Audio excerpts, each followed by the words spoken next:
শীতের সময়টা এমনই একটা সময়, একবেলার খাবার যদি একটু এদিক ওদিক হয়ে যায় তাহলে আর পরের বারে যেন খিদে পায় না। জানি না কার কেমন হয়, কিন্তু আমার শীতের সময়টাতে হয় এরকমটা। কালকে দুপুরবেলাতে ওরকম দেরি করে খাওয়া হয়েছিল বলে রাতের বেলাতে কিছু খাইনি। তাই জন্য ভেবেছি কি যে সকালবেলাতে একটু ছোলা সেদ্ধ খাবো।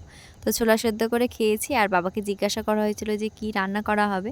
বাবা বিচুলি কেটে এসে শাক তুলে দিয়েছে। সবজি লাগানো হয়েছিল, ওর মধ্যে অনেক রকমের শাক হয়েছে। সেখান থেকে অল্প, অল্প তুলে দিয়েছে। সেটা ভাজা করা হবে চিংড়ি মাছ দিয়ে।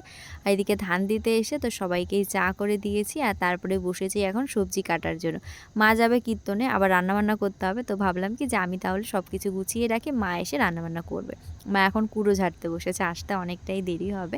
আজকে রান্না করা হবে চ্যাং মাছ দিয়ে বাঁধাকপি, আর এদিকে পার্শে মাছের কাঁচা ঝাল, আর করা হবে ওই শাক ভাজাটা চিংড়ি মাছ দিয়ে। তো মায়ের আসতে একটু দেরি হচ্ছিল বলে আমি রান্না বসিয়ে দিয়েছি। চ্যাং মাছটা অল্প করে একটু আলু দিয়ে ঝোল করে নিয়েছি, আর যা যা করা সব কিছুই করে নিয়েছি। আর তারপরে আমি গেছিলাম স্নান করতে, মা স্নান করে এসে ভাতটা বসিয়েছে, আর মা কীর্তনে যাচ্ছে, তার সাথে আমিও যাচ্ছি।